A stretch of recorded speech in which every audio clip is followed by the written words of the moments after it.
आज हम session trial के बारे में बात करेंगे कि किसी भी मुकदमे का सेशन ट्रायल कैसे होता है। जनरली हम वारंट केसेस को ही वहाँ पे ट्रायल करते हैं। जो वारंट केसेस हैं वही मैक्सिमम अगर आप देखेंगे तो सेशन ट्रायल रहते हैं प्रैक्टिकली। एक अगर डिफेमेशन के केस को हम छोड़ दें, वो भी हायर डिग्निटरी का, तो सेक्शन 225 से लेकर सेक्शन 237 तक चैप्टर 18 ये बात करता है आपका सेशन ट्रायल के प्रोविजंस की। आप अगर चैनल पर नए हैं तो चैनल को सब्सक्राइब कर लें और साथ ही बेल आइकन को भी प्रेस करें, जिससे आपको नई वीडियोस के अपडेट्स मिलते रहें। देखिए, क्रिमिनल प्रोसीजर कोड 1973 की वीडियो सीरीज़ के काफ़ी सारे वीडियोस हमने बनाए हैं, जिनका लिंक नीचे डिस्क्रिप्शन में दे रखा है, तो आप वहां जाकर बाकी वीडियोस को भी देख सकते हैं। देखिए, सेशन ट्रायल से पहले सबसे पहले आप CRPC में जो मैं डायग्राम बनाऊंगा, dear students, it's my humble request कि इसको आप नोट डाउन कर लें डायग्राम को। इसके बारे में हम बात कर रहे हैं। अंडर ट्रायल होता है आपका ट्रायल CRPC के संदर्भ में अगर मैं बात करूँ CRPC को लेकर, तो ट्रायल CRPC में 4 तरह के दिए गए हैं। सबसे पहला जो ट्रायल आता है वो आपका आता है सेशन ट्रायल, जिसे हम सेक्शन 225 से लेकर के आपका सेक्शन 237 तक पढ़ते हैं। चैप्टर आपका 18 चैप्टर है 18 में।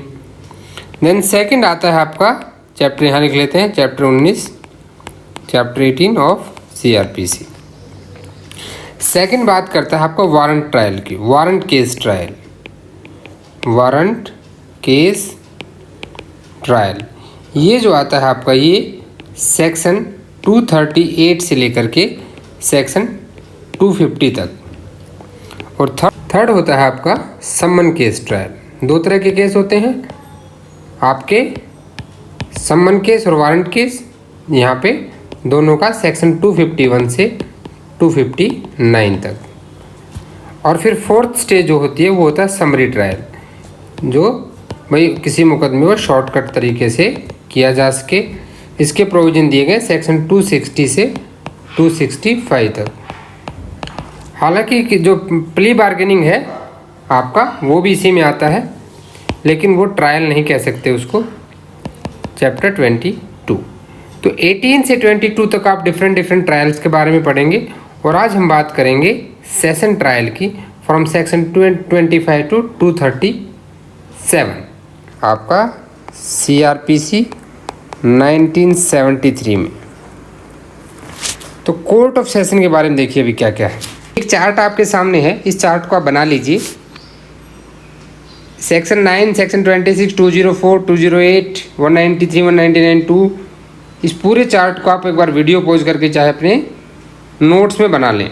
ठीक है, CRPC में जब हम बात करते हैं, किसकी बात हम करने जा रहे हैं, हम बात कर रहे हैं कोर्ट ऑफ सेशन की। कोर्ट ऑफ सेशन की हम यहाँ बात करेंगे।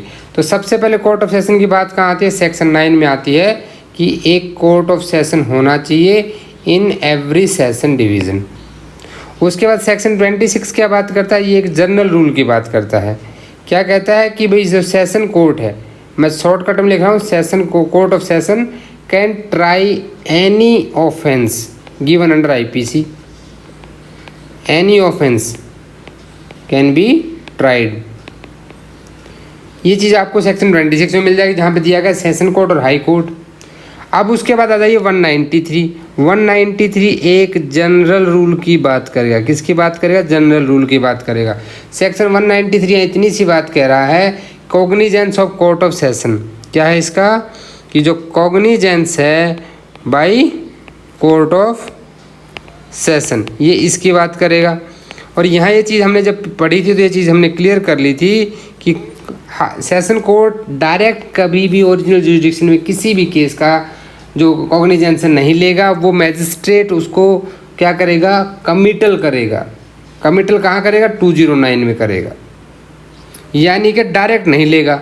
ये हो गया जनरल रूल। इसका एक एक्सेप्शन दे दिया सेक्शन 199 सब सेक्शन 2, जहाँ बात होती है किसकी, डिफेमेशन की ऑफ हायर डिग्निटरीज। जब प्रेसिडेंट आपका गवर्नर्स और जितने भी हाई डिग्निटरीज हैं, अगर उनके डिफेमेशन से रिलेटेड बात है तो 199 के 2 में आ जाएगा। अभी 204 बात करता है नॉर्मल सा इशू ऑफ प्रोसेस की, जब कोर्ट ले लेता है कॉग्निजेंस। किसकी बात करेगा? इशू ऑफ प्रोसेस की बात करेगा, सेक्शन 204।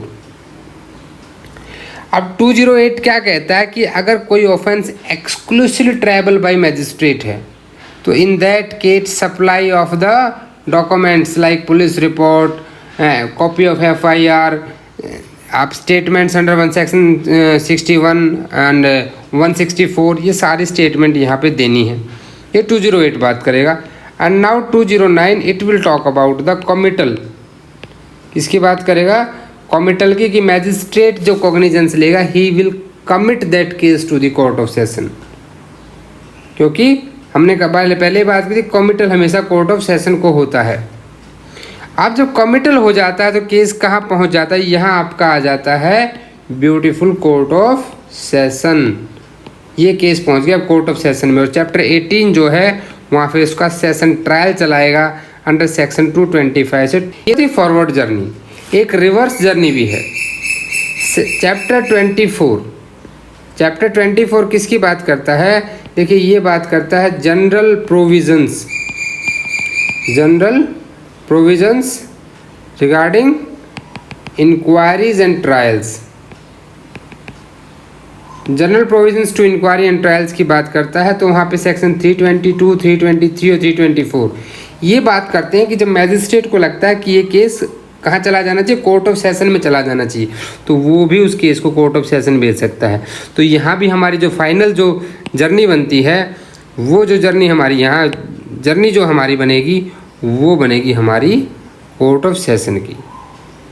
चार्ट अगर आपको अच्छा लगा तो प्लीज़ वीडियो को लाइक कर दें और कमेंट करके ही बताएं, और इस पूरे चार्ट को नोट कर लें। ये चार्ट आपका बेरेक्ट में अपने चिपका लें, किसी ब्लैंक पेज में बना के इसको वहाँ पे चिपका सकते हैं, जिससे आप जब भी एक बार इसको रेफर करेंगे तो कोर्ट ऑफ सेशन का कहाँ क्या क्या प्रोविजंस हैं तुरंत आपके माइंड में क्लियर हो जाएंगे।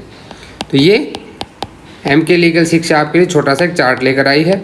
अभी हम बात करेंगे अपने of chart. You will come to know कि कोर्ट ऑफ सेशन में किस तरह से मुकदमा पहुंचता है, ऑफेंस वहां पे कैसे ट्रायल किए जाते हैं। अब उसका CRPC में क्या प्रोविज़न दिया गया है चैप्टर 18 में, हम उसकी यहाँ बात कर लेंगे। हम पढ़ेंगे जो प्रोविज़न दिए गए हैं सेक्शन 225 से 237 तक। इसको अगर मैं डिवाइड करने की बात करूँ तो 225 से 236 तो बात करेंगे आपके ट्रायल ऑफ द ऑफेंसेस की, लेकिन 237 डायरेक्टली डील करता है सेक्शन 199 के सब सेक्शन 2। दोनों ही सेक्शनों में आप लिख लीजिए, रीड टुगेदर। 199 किसका है? प्रोसीजर है ये भी, और इस प्रोसीजर का प्रोसीजर बताया गया 237 में। ये चीज़ें आप नोट कर लीजिए वहाँ पे। अभी हम बेरेक्ट प्रोविज़न देखते हैं। देखिए ये साहब कौन है? ये हैं पब्लिक प्रोसिक्यूटर, और सेक्शन 225 इतनी ही बात कहता है कि जो ट्रायल है ये to be conducted by public prosecutor. Every trial before a court of session, the prosecution shall be conducted by a public prosecutor. Generally criminal cases क्या होते हैं आपने देखा होगा, state versus so and so, state versus so and so, ऐसे state वहाँ party होता है, क्योंकि जो क्राइम है it is against the state, against the society। तो स्टेट के बिहाफ पे कौन करेगा? पब्लिक प्रोसिक्यूटर करेगा। इसको हम कहाँ पढ़ते हैं? सेक्शन 24 और 25 आपको याद होंगे। पब्लिक प्रोसिक्यूटर और असिस्टेंट पब्लिक प्रोसिक्यूटर की हम बात करते हैं वहाँ पे, तो ये पब्लिक प्रोसिक्यूटर के द्वारा ही केस वहाँ लड़ा जाना चाहिए। अब आप सबके माइंड में क्वेश्चन आ जाएगा कि क्या इसका मतलब, भैया प्रैक्टिकल लाइफ में आप देखते हैं तो क्या कोई प्राइवेट एडवोकेट नहीं कर सकता आपका? अगर कोई विक्टिम चाहे तो अपना क्या प्राइवेट एडवोकेट वो कर सकता है कि नहीं कर सकता? बिल्कुल कर सकता है, लेकिन वो with the permission of public prosecutor रहेगा। और वहाँ पे वो इसके लिए आपका कोई अगर आपसे पूछ ले कि क्या कोई विक्टिम क्रिमिनल केस में अपना वकील खुद का प्राइवेट एडवोकेट को इंगेज कर सकता है, तो यू रेफर सेक्शन 301 का सब सेक्शन 2 ऑफ CRPC। भाई कर तो सकता है बट लेकिन वो डायरेक्ट आपका केस का इंचार्ज तो रहेंगे पब्लिक प्रोसिक्यूटर साहब, PP ही रहेंगे। ये जस्ट एक इंस्ट्रक्शन एडवाइस दे सकते हैं इनको, और जब एविडेंस क्लोज हो जाएगा, क्रॉस एग्जामिनेशन हमेशा यही करेंगे, पब्लिक प्रोसिक्यूटर ही करेंगे। जब एग्जामिनेशन क्लोज हो जाता है तो with the permission of court आपके जो प्राइवेट एडवोकेट हैं वो अपना सबमिशन रिटर्न में कोर्ट को दे सकते हैं। यही एक प्रोविज़न है जहाँ पे भाई प्राइवेट वकील भी हायर हो सकता है कि नहीं, ये चीज़ बताई गई है। अब ये देखिए जोली एलएलबी का बड़ा ज़बरदस्त हुआ, यहाँ पे हमने अक्षय कुमार को पीपी मान लिया है, हालांकि पब्लिक प्रोसिक्यूटर नहीं थे मूवी में, पर हम मान लेते हैं कि पब्लिक प्रोसिक्यूटर हैं।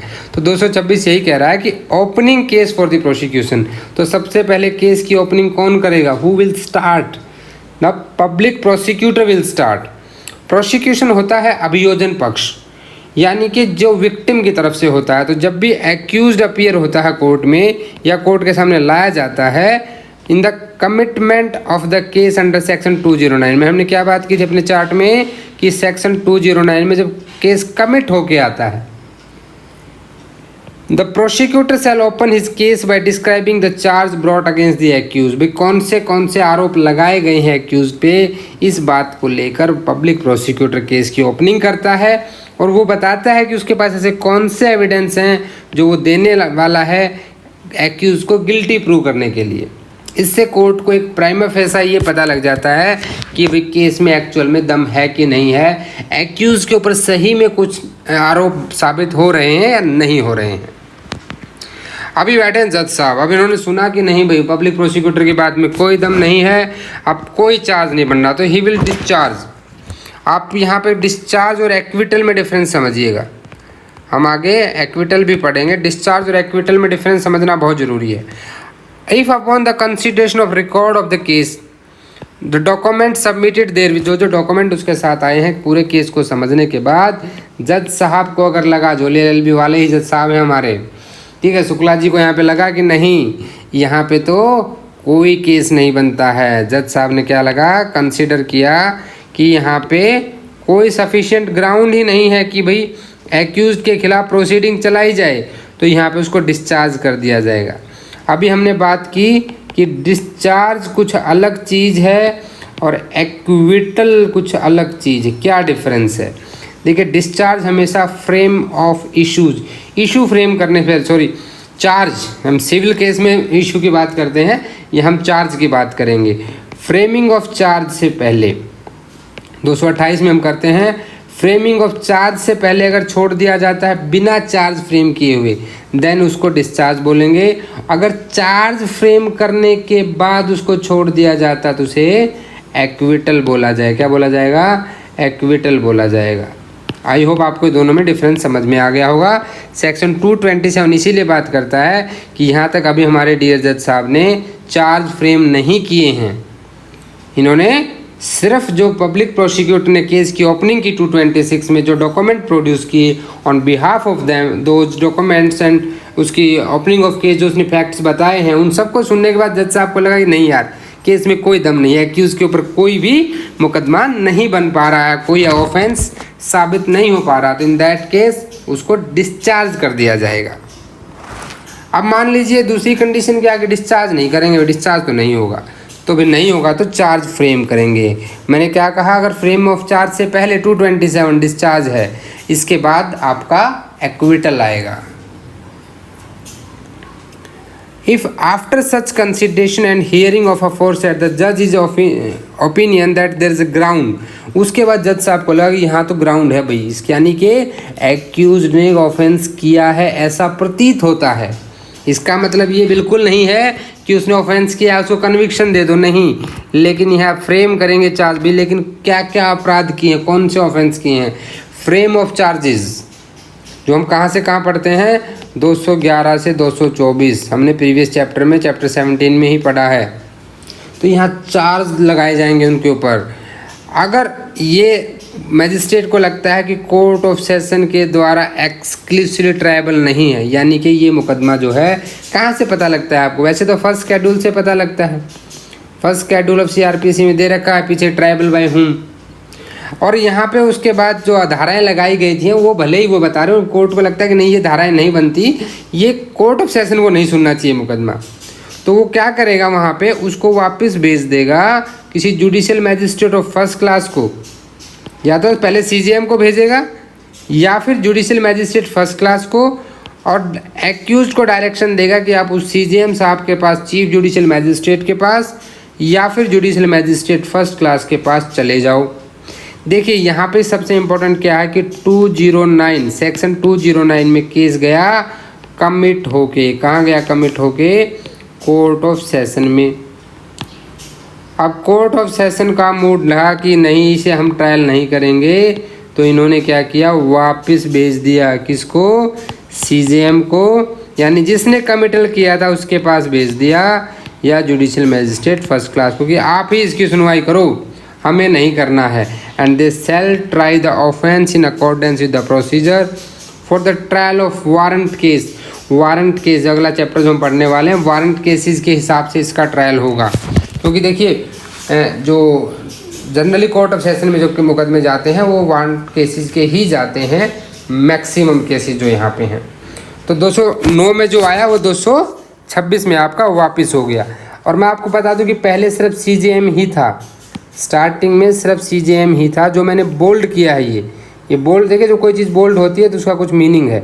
ये आपका 2005 में इंसर्ट किया गया, उससे पहले ये नहीं था यहाँ पे। अब दूसरी बात यहाँ क्या आती है, देखिए अब मान लेते हैं सेकंड आता है कि अगर ये एक्सक्लूसिवली ट्रायबल बाय वो है, तो फर्स्ट शेड्यूल ने बता दिया कि भाई ये तो एक्सक्लूसिवली कोर्ट ऑफ सेशन को ही ट्रायल चलाना है। तो इन दैट केस ही कौन है? ही है अपने जज साहब, जज ऑफ कोर्ट ऑफ सेशन में। ये असिस्टेंट सेशन जज हो सकते हैं, ये आपके एडिशनल सेशन जज हो सकते हैं, सेशन जज हो सकते हैं। Shall frame in writing a charge against the accused in written में चार्ज फ्रेम करेगा, ऑफेंस चार्ज और क्लेम टू बी ट्राइड। अब फ्रेमिंग ऑफ चार्ज कैसे होती है ये हमने कहाँ पढ़ा था? 211 से 224 तक। प्रीवियस चैप्टर इसी के बारे में बात करता है। 211 से 224 बताता है, काफ़ी इंपॉर्टेंट चैप्टर है वो भी। उसका भी जो वीडियो है उसका लिंक डिस्क्रिप्शन में आप देख लीजिएगा, क्योंकि फ्रेमिंग ऑफ चार्ज से क्वेश्चन बनना ही बनना है। मैं आपको बता रहा हूँ, ये मेरी एक टिप है, ले लीजिए सेक्शन 220, इसमें बहुत सारे इलस्ट्रेशन दे रखे हैं। तो 220 से एक क्वेश्चन आपका 110% बनेगा। और यहाँ क्या है? इलस्ट्रेशन से ही क्वेश्चन आएगा, क्योंकि टोटल 5 सब सेक्शन है इसके, और उनमें से सेकंड सब सेक्शन को छोड़ दीजिए तो बाकी सभी सेक्शन इलस्ट्रेशन दे रखे हैं, और फिफ्थ को, तो उन इलस्ट्रेशन से एक क्वेश्चन आना ही आना है। चलिए हम आ जाते हैं अपने टॉपिक पे वापस। अभी चार्ज तो फ्रेम कर दिया भैया आपने, 228 ने क्या किया? चार्ज फ्रेम कर दिए हैं।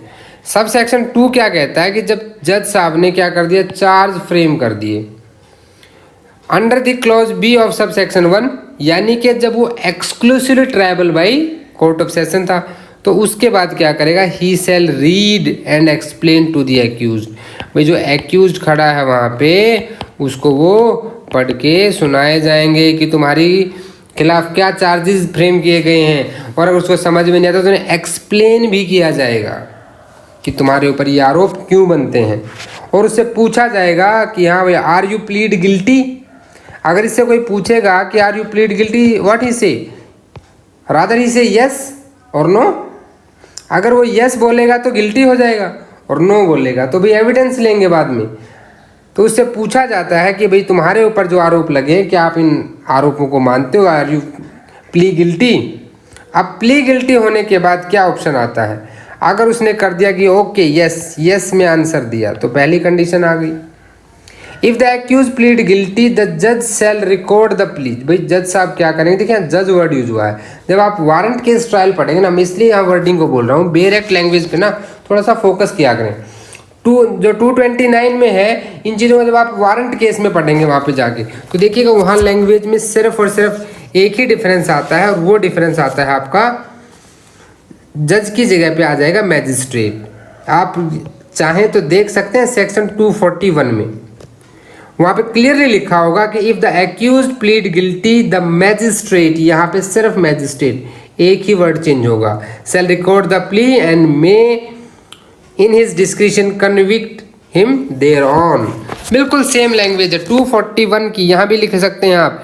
आपको एक की याद होगी तो दोनों की याद होगी। वारंट केस ट्रायल में सेम चीज़ फॉलो होती है। तो बेरेट लैंग्वेज में थोड़ा सा ध्यान दीजिए, ठीक है। अगर उसने यस बोला तो ठीक है, भाई यस बोल रहा है तो क्या करेंगे हम इसको कन्विक्ट कर देंगे, कन्विक्ट कर दिया आपने। लेकिन मैं मान लो दूसरे में उसने कह दिया कि नो, मैं नहीं मानता जी, मैंने कोई अपराध नहीं किया है। What he said no. अब नो बोला है तो देखिए ऐसा तो है नहीं कि एक ही पार्टी की बात सुन के, ऑडी अल्टरम पार्टम आपको याद है भाई, no one can be condemned unheard, ये तो एक बेसिक प्रिंसिपल है नेचुरल जस्टिस का आपका। अगर एक्यूज्ड रिफ्यूज कर देता है कि वो प्ली करने से और डज नॉट प्लीज और क्लेम्स टू बी ट्राइड। अब देखिए यहाँ पे कई चीज़ें हैं, इस चीज़ को थोड़ा सा ध्यान से समझिएगा, फोकस करके समझिएगा प्लीज़। कंसंट्रेशन सिर्फ और सिर्फ अब फर्दर 2 से 3 मिनट यहीं पे रखिएगा, रखना तो पूरे वीडियो में, बट अब थोड़ा सा कंसंट्रेशन बढ़ा लीजिए अपना। देखिए यहाँ क्या कहता है, ग्राउंड देखिएगा आप, नंबरिंग दे लिए उसमें। एक्यूज रिफ्यूज टू प्लीड, पहला तो चीज़ ये है, एक्यूज ने क्या कर दिया, रिफ्यूज कर दिया प्ली देने से। दूसरा यहाँ पे आ जाता है डज नॉट प्लीड और क्लेम्स टू बी ट्राइड, और वो कहता है कि मैं तो ट्रायल चलाऊंगा जी। उसने रिफ्यूज़ कर दिया या उसने प्लीड नहीं किया या उसने कहा कि मुझे अपना ट्रायल चलाना है। इन तीनों ही सिचुएशन में क्या है कि आपके एक्यूज की मर्जी है। लेकिन यहाँ एक और लिख के कुछ लिखा गया है, is not convicted under sub section 229। मान लीजिए उसने प्ली कर ली, फिर भी जज साहब ने उसको कन्विक्शन नहीं दिया, क्योंकि देखिए यहाँ पे डिस्क्रिशन वर्ड यूज हुआ था 229 में। तो जज साहब क्या करेंगे, यहाँ पे जज साहब का डिस्क्रिशन है, याद ध्यान दीजिएगा, यहाँ पे जज साहब का डिस्क्रिशन है और 1, 2, 3 में आपके एक्यूज्ड का है। तो जज क्या करेंगे, एक डेट फिक्स कर देंगे एग्जामिनेशन ऑफ विटनेसेस के लिए एंड प्रोसिक्यूशन की एप्लीकेशन के ऊपर, क्योंकि पहले हमेशा प्रोसिक्यूशन के विटनेस सुने जाते हैं। Issue any process for compelling the attendance of any witness, भाई किन विटनेस को बुलाना इसकी लिस्ट देनी होती है। तो आपको ध्यान होगा 204 जब आप इशू प्रोसेस पढ़ते हैं तो वहाँ दिया गया प्रोवाइजो, याद है आपको वहाँ का, किसी भी बेर एक्ट में किसी भी सेक्शन का अगर प्रोवाइजो और इलुस्ट्रेशन, देखिए लैंग्वेज तो आप समझ ही जाएंगे कि वो क्या कह रहा है, हेडिंग से भी काफ़ी पता लग जाता है, लेकिन आप इतना ध्यान रखिए कि प्रोवाइजो और इलुस्ट्रेशन मिस नहीं करना है। वहाँ उसने क्लियर कहा कि जब तक प्रोसिक्यूशन की विटनेस की लिस्ट नहीं दी जाएगी तब तक इशू ऑफ प्रोसेस नहीं होगा। तो जो लिस्ट दी गई थी उनकी एप्लीकेशन के ऊपर यहाँ क्या किया जाएगा, इशू ऑफ प्रोसेस की जाएगी, बुलाया जाएगा विटनेसेस को। विटनेस किस लिए आएंगे, प्रोडक्शन ऑफ एनी डॉक्यूमेंट और अदर थिंग, बट वो गवाही देने आ सकते हैं, कोई चीज़ प्रोड्यूस करने के लिए बुला सकते हैं किसी को, ठीक है, इस तरह से बुलाया जा सकता है। यानी कि 230 बात करता है प्रोसिक्यूशन एविडेंस की। अभी चलते हैं 231 पे, एविडेंस फॉर प्रोसिक्यूशन। अब 231 यहाँ क्या कहता है, आपने 229 में गिल्टी नहीं किया तो इसलिए यहाँ तक आना पड़ा कि 230 में तो बात कर दी कि गवाही की, प्रोसिक्यूशन की, अभियोजन पक्ष की क्या किया आपने, वो कर उसके तारीख रख दी, भाई तुम्हारी बात सुनी जाएगी। और 231 में एविडेंस ले लिया कि जिस डेट को, जो डेट फिक्स की गई थी कहाँ पे, सेक्शन 230 में, वहाँ पे क्या किया कि जो जज साहब थे, proceed to take such evidence as may be produce in support of the prosecution. Prosecution ने जो भी एविडेंस दिए वो सारे जज साहब वहाँ ले लेंगे। यहाँ भी जज वर्ड यूज हुआ है, देखिए जहाँ जज आ जाएगा ना, मीन्स वहाँ कोर्ट ऑफ सेशन की ही बात हो रही है या हायर कोर्ट्स की बात हो रही है। सब क्लॉज 2 कहता है कि जज में in his discretion permit the cross examination. अब भाई मान लीजिए भाई एक विटनेस को लेकर आया कौन, प्रोसिक्यूशन। अब जो एक्यूज है बेचारा वो बोला कि जी मैं इसको क्रॉस एग्जामिन करना चाहता हूँ, तो मैं उसको जज साहब क्रॉस एग्जामिनेशन के लिए यहाँ पे परमिट कर सकते हैं।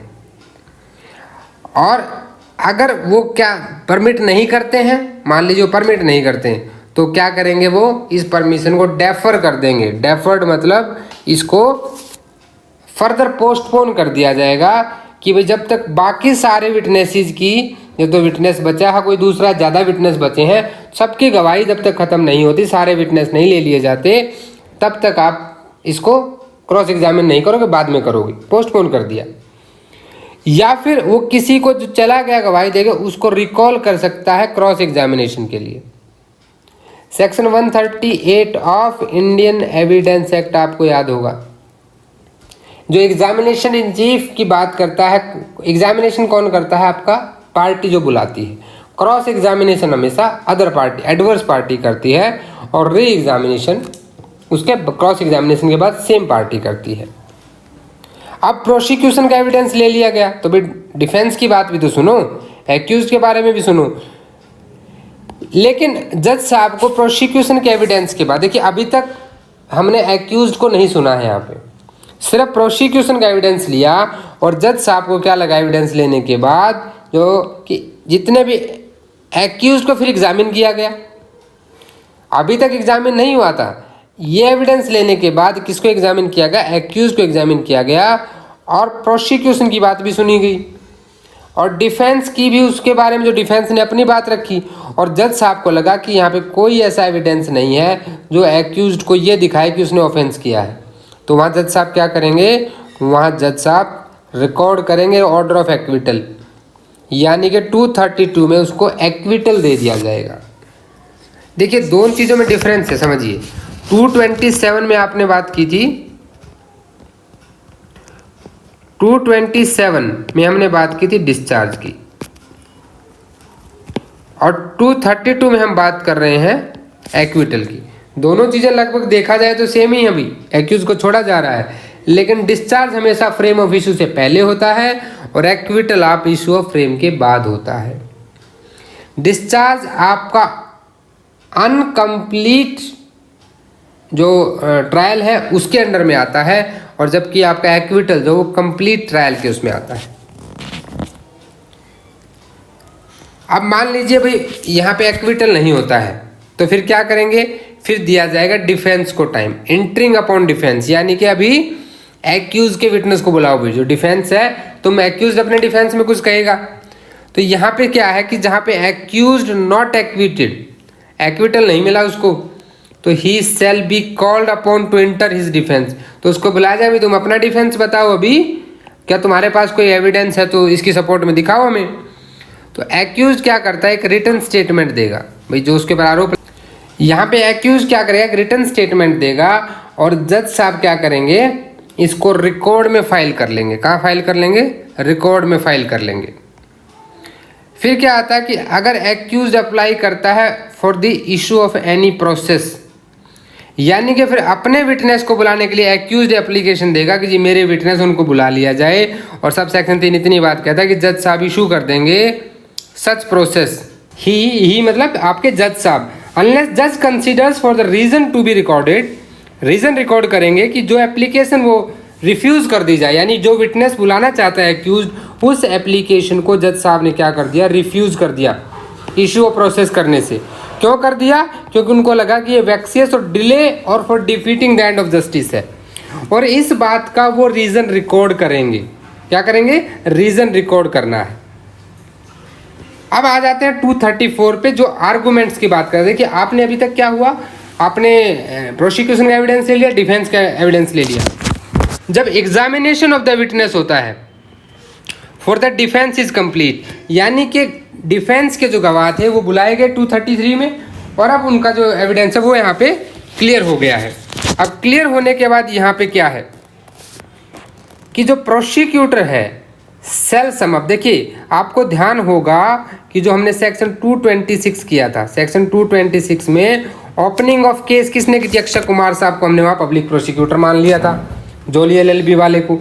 तो यहाँ पे क्या है कि प्रोसिक्यूटर जो सेक्शन 226 में ओपनिंग की थी वही यहाँ पे समअप करेंगे, केस को समअप करेंगे, और एक्यूज और उसका pleader shall entitled to reply, और किसी भी बात का उत्तर देने के लिए एक्यूज या उसके वकील यहाँ पे इंटाइटल्ड होंगे।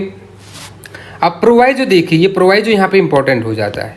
प्रोवाइजो यहाँ पे ये कहता है कि जहाँ पे कोई पॉइंट ऑफ लॉ रेज किया जाता है, किसके द्वारा? एक्यूज्ड या प्लीडर के द्वारा, यानी कि जब केस समअप हो रहा है वहाँ कोई क्वेश्चन ऑफ लॉ या पॉइंट ऑफ लॉ को वो लोग रेज करते हैं, तो प्रोसिक्यूशन वहाँ पे क्या करेगा? विद दी परमिशन ऑफ जज, ये ध्यान दीजिएगा, विद द परमिशन ऑफ जज की परमिशन से अपना सबमिशन दे सकता है। कि उस पॉइंट ऑफ लॉ पे हमारा क्या स्टैंड है, क्या हम सबमिशन देना है, ये दे सकते हैं प्रोसिक्यूशन, लेकिन विद द परमिशन ऑफ जज। तो ये आपकी आर्गूमेंट हो जाएगी। अब आर्गूमेंट के बाद क्या होगा? आर्गूमेंट के बाद तो एक ही काम बचता है, क्या बचता है? जजमेंट। जजमेंट आ जाएगी। जजमेंट ऑफ एक्विटल और कन्विक्शन, भाई या तो एक्विटल आएगा या कन्विक्शन आएगा। देखिए 229 में, और आपका कहाँ पे हमने पढ़ा था? 227 में डिस्चार्ज था, 229 में कन्विक्शन था, और कन्विक्शन के अलावा 232 में एक्विटल था। 232, 229 यहाँ पे, ये पहले भी आप पढ़ चुके हो। लेकिन अब जजमेंट देनी है इस बात की, तो जब आर्गूमेंट सुन लेगा, दोनों पॉइंट ऑफ लॉ अगर कोई किसी ने रेज किया, उसका भी सबमिशन हो जाएगा, तो वहाँ पे कौन? जज साहब क्या करेंगे? एक जजमेंट देंगे केस में। और अगर एक्यूज को कन्विक्ट कर दिया है तो जज साहब क्या करेंगे? Unless he proceed in accordance with the provision of section 360। 360 क्या कहता है? कि किसी को एडमोनिशन पे छोड़ सकते हो, एक चेतावनी देकर छोड़ा जा सकता है। अगर वो 360 के प्रोविजन को फॉलो करता है तो he will hear the accused on the question of sentence. तो फिर बोला जाएगा भाई सजा की सुनवाई के लिए तारीख धर दी जाएगी, उसकी सुनवाई होगी और सेंटेंस पास कर दी जाएगी अकॉर्डिंग टू दी लॉ। और कानून के हिसाब से वहाँ पे क्या होगा? वो सेंटेंस पास कर दी जाएगी। तो सेक्शन 360 को देखो, जहाँ पे ऐसा है ना वहीं लिख लिया करो। ऑर्डर ऑन 360 में क्या होता है कि एडमोनिशन देके किसी को छोड़ सकते हैं, प्रोबेशन पे छोड़ना जिसको आप एक तरह से कह सकते हैं। और इसके साथ में प्रोबेशन ऑफ ऑफेंडर एक्ट है, प्रोबेशन ऑफ ऑफेंडर एक्ट है पूरा एक। और 360 या कोई भी प्रोविजन इस एक्ट को ओवर रूल नहीं करता है, यानी कि ऑफेंडर ऑफ प्रोबेशन एक्ट के प्रोविजंस वहाँ पे प्रिवेल करते हैं, ना कि 360 के। तो इसके हिसाब से उसको सजा की सुनवाई कर दी जाएगी। अब यहाँ पे सजा दे दी गई, लेकिन हम कहते हैं कि प्रीवियस अगर कोई कन्विक्शन है उसका तो क्या होगा? पहले से उसको कोई सजा मिल चुकी है। तो देखिए प्रीवियस कन्विक्शन की सुनवाई तभी होती है जब कन्विक्शन हो जाए। अगर किसी को आपने कन्विक्ट नहीं किया, 235 में कन्विक्शन का ऑर्डर नहीं आया, एक्विटल का आ गया, तो 236 का रोल है ही नहीं, 236 वहाँ पे अप्लाई नहीं होगा। ये अप्लाई होता है सिर्फ in case of conviction, conviction के केस में ही। ये क्या कहता है कि in a case where a previous conviction is charged under the provision of sub section 7 of section 211, हमने 211 में पढ़ा था, इसको हम किसके साथ पढ़ेंगे? आईपीसी में आपको ध्यान होगा सेक्शन 75, जो प्रीवियस कन्विक्शन की बात करता है अंडर चैप्टर 12 और चैप्टर 17 के ऑफेंसेस की। 3 साल से ऊपर की अगर कोई पनिशमेंट हुई है तो उसको फर्दर आपके लाइफ इम्प्रिजनमेंट दे सकते हैं। तो सेक्शन 75 आईपीसी को इसके साथ पढ़ना है। तो accused does not admit that he has been previously convicted.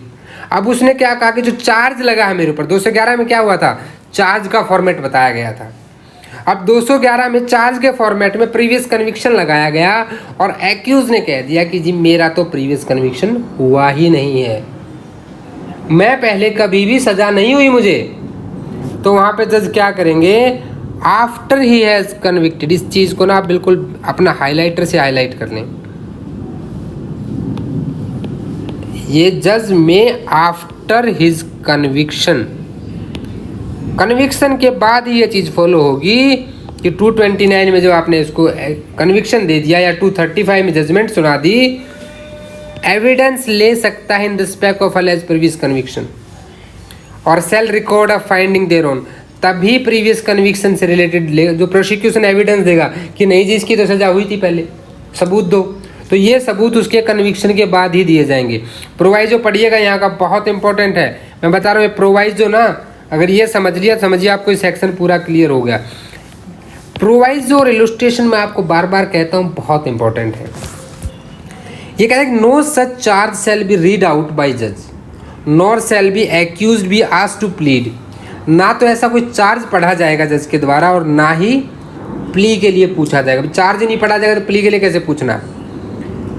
Cell nor shall the previous conviction referred by prosecution, और प्रोसिक्यूशन के द्वारा भी इसका कोई वो नहीं दिया जाएगा एविडेंस, कोई एविडेंस नहीं लेंगे अनलेस, यहाँ से ये सेक्शन स्टार्ट होता है जो कीवर्ड है, unless and until the accused has been convicted under 229 और 235। 229 में जब वो यस बोल देता है कि yes I am ready to plea guilty, plea guilty करता है, तब आपने कन्विक्शन दे दिया। 235 में कन्विक्शन का जजमेंट दे दिया आर्गूमेंट के बाद, यानी कि कन्विक्शन के बाद ही, बिना कन्विक्शन के नहीं कर सकते आप। समझ गए मेरी बात को? चलिए, ये आपका 236 था। अभी 230, अरे ये क्या 199 आ गया यहाँ पे तो, जी हाँ। अभी हम 237 पढ़े, उससे पहले हमें इस सेक्शन को जानना जरूरी है। हम थोड़ा सा रिवीजन, पूरा सेक्शन नहीं बात करेंगे।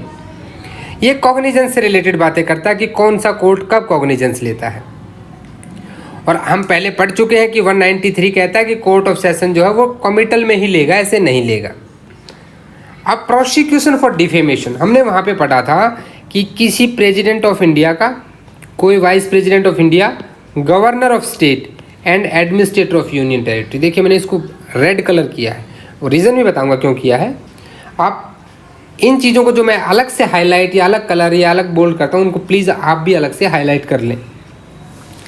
जो आपका चैप्टर 21 ऑफ आईपीसी है, चैप्टर 21 ऑफ आईपीसी किसकी बात करता है? डिफेमेशन की बात करता है। सेक्शन 499 टू 502 ऑफ आईपीसी, ये आईपीसी के सेक्शन की मैं बात कर रहा हूँ। ये बात करता है आपका डिफेमेशन की। अगर किसी के ऊपर एक आरोप लगता है कि उसने प्रेसिडेंट ऑफ इंडिया के, vice president of India, governor of state या एडमिनिस्ट्रेटर ऑफ यूनियन टेरिटरी, या फिर किसी मिनिस्टर ऑफ द यूनियन और स्टेट और union territory, any other public servant employed in connection with the affair of union और state, इनके खिलाफ कुछ डिफेमेटरी स्टेटमेंट दे, डिफेमेशन कर दिया ना किसी भी तरह से, डिफेमेशन के इंग्रेडिएंट हम आईपीसी में पढ़ चुके हैं। तो वहाँ पे क्या है? In respect of his conduct in discharge of his public function, भाई उसके पब्लिक फंक्शन में, ऐसा नहीं है कि उसके पर्सनल इंडिविजुअल कैपेसिटी में नहीं, उसकी ऑफिशियल कैपेसिटी में कोई डिफेमेशन कर दिया। कैसे? मान लीजिए आपने कहा कि डीएम ऐसा है, डीएम के खिलाफ कुछ डिफेमेशन हो गया, प्रेसिडेंट के खिलाफ हो गया, तो वहाँ पे क्या है ना, जो कोर्ट ऑफ सेशन है, ध्यान दीजिएगा इस बात पे, court of session may take cognizance of such offence without the case being committed. ये बिल्कुल रामबाण लाइन है, इसको आप याद कर लीजिए। मैं आपको बता रहा हूँ दोस्तों, ये सबसे इम्पोर्टेंट लाइन है। अगर आपने इसको नोट कर लिया ना, इसको समझ लिया, तो आप समझ गए। ये क्वेश्चन बनता है यहाँ से, एक क्वेश्चन का 1 नंबर आपका यहाँ फिक्स हो जाता है। देखिए, कोर्ट ऑफ सेशन कब ओरिजिनल ज्यूरिसडिक्शन में डायरेक्ट कॉग्निजेंस ले सकता है? सेक्शन 199 के सब सेक्शन 2 में, defamation of higher dignitaries upon a complaint in writing made by public prosecutor. Second question आपका यहाँ से बनता है, ये एप्लीकेशन कौन देता है? पब्लिक प्रोसिक्यूटर देता है इस केस में, और इसके लिए 6 मंथ्स का टाइम दिया गया, वो भी एक क्वेश्चन यहाँ से बनता है, वो हम पहले डिस्कस कर चुके हैं डिटेल में। इस सेक्शन को आपने समझ लिया। अब देखिए, ये प्रोसीजर है एक तरह से हायर डिग्निटी से रिलेटेड आईपीसी के इस चैप्टर का 21 का, पर इसका भी एक प्रोसीजर है, यानी कि 199 सब सेक्शन 2 का प्रोसीजर बताता है 237 में। 237 यहाँ पे क्या कहता है? देखिए, यहाँ पे अलग अलग फाइन बताए गए हैं।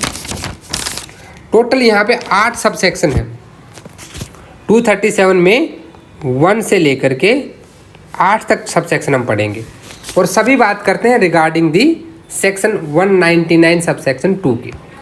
Procedure in case instituted under section 199(2). देखिए, हेडिंग नहीं बता दिया कि ये तो प्रोसीजर बता रहा है। तो यहाँ कहता है कोर्ट ऑफ सेशन जो कॉग्निजेंस ले लेता है किसी ऐसे ऑफेंस की जो सब सेक्शन 2, यानी कि defamation of higher dignitaries, he will try the case in accordance with the procedure of the trial of warrant case. अब इसको भी कर लीजिए। देखिए, वहाँ पे वारंट केस ट्रायल चलेगा, यानी कि 238 से 250 तक जो वारंट केस ट्रायल के प्रोविज़न दिए गए हैं वो चलेगा। Otherwise then on police report, अभी और स्पेसिफिक कर दिया। Otherwise on then police report है आपका 244 से 247 तक, यानी कि सेक्शन 244 से 247 तक जो प्रोविज़न दिए गए हैं उस तरह से उसका वारंट केस ट्रायल चलेगा। किसके सामने? कोर्ट ऑफ मैजिस्ट्रेट के सामने जैसे चलता है।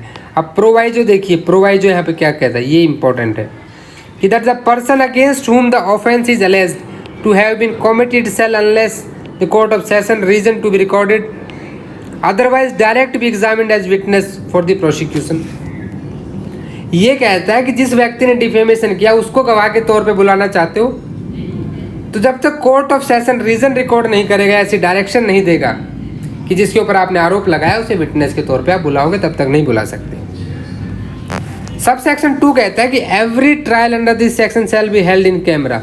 अच्छा, फ्रेंकली स्पीकिंग आप सब बताइए मुझे कि कैमरा से, प्लीज़ ऑनेस्टी से कमेंट कीजिएगा कि कैमरा से, कैमरा प्रोसीडिंग से आप क्या समझते हैं। स्टूडेंट्स, कुछ स्टूडेंट्स में डाउट हो जाता है और हालांकि बहुत सिली डाउट होते हैं, लेकिन फिर भी इन डाउट्स को क्लियर कर लेना चाहिए। कैमरा प्रोसीडिंग, मुझे पूरी उम्मीद है कि 99% आप लोगों को डाउट नहीं होगा। फिर भी अगर कोई मेरे जैसा कमज़ोर स्टूडेंट एक आध है तो उसके पास ये डाउट हो सकता है। तो कैमरा प्रोसीडिंग का मतलब होता है इन प्राइवेसी, यानी कि मैजिस्ट्रेट जज होंगे वहाँ पे बस, और आपके एक्यूज को रखा जाता है या विक्टिम को रखा जाता है, यानी कि प्राइवेसी होती है, वहाँ पब्लिक को अलाउ नहीं किया जाता है। If either party there so desire, if court thinks fit, या तो पार्टी ऐसा चाहे या कोर्ट ऐसा चाहे तो इन कैमरा होगी, प्राइवेसी में होगी। सब सेक्शन 3 कहता है कि अगर किसी भी केस में कोर्ट डिस्चार्ज कर देता है या एक्विट कर देता है, क्या कर दिया, डिस्चार्ज कर दिया, एक्विटल कर दिया। डिस्चार्ज कब होगा, फ्रेमिंग ऑफ इशू से पहले। एक्विटल कब होगा, इशू फ्रेम करने के बाद। सिंपल।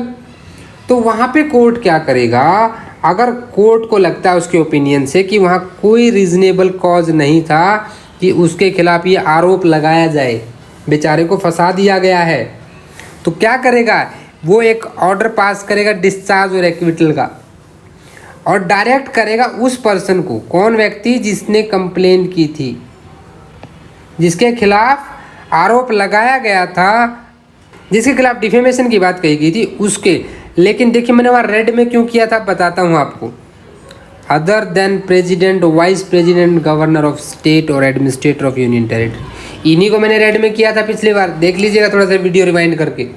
इसीलिए रेड में किया था कि भाई इनको तो नहीं बुलाया जा सकता, लेकिन इनके अलावा अगर कोई है तो उसे बुलाया जाएगा। कि तुमने जो गलत आरोप लगाया है उसके लिए कोर्ट उसे एक शो कॉज नोटिस इशू कर देगा कि तुम ये बताओ कि तुम्हें कंपनसेशन देने के लिए क्यों ना कहा जाए एक्यूज्ड को, या नंबर ऑफ एक्यूज अगर ज़्यादा है तो कंपनसेशन क्यों ना दो तुम इनको, तुमने तो ग्राउंडलेस इसके ऊपर आरोप लगा दिया है। हालांकि देखिए राजनीति वालों के खिलाफ ऐसा होना पॉसिबल नहीं है, कानून में कभी कभी आप ऐसी बातें पढ़ते हैं जो सिर्फ किताबों में ही अच्छी लगती हैं। चलिए वो एक अलग पहलू है। The court shell record and consider any cause which may be shown by the person so directed. अगर वो कोई ऐसा रीज़न कॉज देता है और उसको कोर्ट रिकॉर्ड करेगा, रिकॉर्ड करने के बाद कोर्ट सेटिस्फाइड होता है कि कोई रीजनेबल कॉज नहीं दिया भाई तुमने, तुम्हारे कारण में मज़ा नहीं आया कोर्ट को, तो कोर्ट वहाँ एक रीज़न रिकॉर्ड करेगा और एक ऑर्डर दे देगा कंपनसेशन का। कितना अमाउंट, अगेन क्वेश्चन बन गया, इसको भी हाईलाइट कर रहे हैं, 1000 रुपीज़। मजाक चल रहा है बताइए, इतने हाई डिग्निटीज 1000 रुपये जुर्माना देंगे, कोई बात नहीं। 1000 रुपीज़ आपको एग्जाम पॉइंट ऑफ व्यू से याद रखना है, 1000 रुपये जुर्माना। As it may determine be paid by such person to the accused और each to any of them. अब कंपनसेशन जो अवार्ड हुआ है वो कैसे रिकवर किया जाएगा। मान लो जज साहब ने फाइन इम्पोज कर दिया हो किसी एक्यूज पे, और no person who has been directed pay compensation shall by reason of such be exempted. भाई जिसके ऊपर आरोप लगाया, मान लीजिए कोई ये साहब थे, इन्होंने आरोप लगाया था किसके ऊपर, इसके ऊपर कि तुम एक्यूज हो, तुमने वो कर दिया। कोर्ट ने पाया कि ग्राउंडलेस है, इसको बोला गया कि तुम इसको फाइन दो, कितना, 1000 रुपये। तो यहाँ ये देने से इसकी क्रिमिनल या सिविल लाइबिलिटी नहीं है, चली जाती हैं। और यहाँ दूसरा प्रोवाइजो भी देखिए ध्यान से, अगर कोई अमाउंट उसने पे कर दिया, 1000 रुपये उसने इसको पे कर दिए अंडर द सेक्शन ऑफ 237, वो भी उस अगर कोई कंपनसेशन किसी सब्सिक्वेंट सिविल सूट में, ये फिर एक सिविल सूट ले आते हैं इनके खिलाफ, और उसमें ये अमाउंट अगर आता है सेम मैटर के ऊपर अगर केस आता है तो इसे वहाँ एडजस्ट कंसीडर किया जाएगा, एडजस्ट कर दिया जाएगा। 7 क्या कहता है यहाँ पे, 7 देखिए क्या कहता है, 7 को देखते हैं, ये थोड़ा सा क्लियर कर लेते हैं एक बार। हाँ, 7 कहता है कि the person who has been ordered under sub section 4 to pay compensation में अपील कर सकता है भाई उसके खिलाफ। अगर वो पेमेंट ऑफ कंपनसेशन है, कहाँ अपील करेगा, हाई कोर्ट में करेगा। कहाँ अपील करेगा, हाई कोर्ट में करेगा, क्योंकि हाई कोर्ट के अलावा और तो कहीं हो नहीं सकती।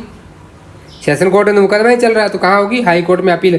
यानी कि order under section 237 for compensation is appealable. ये लाइन लिख लीजिए, नीचे लिख लीजिएगा इस लाइन को। अब आते हैं सब सेक्शन 8 पर। When an order for payment of compensation to accused person is made, तो compensation shall not be paid.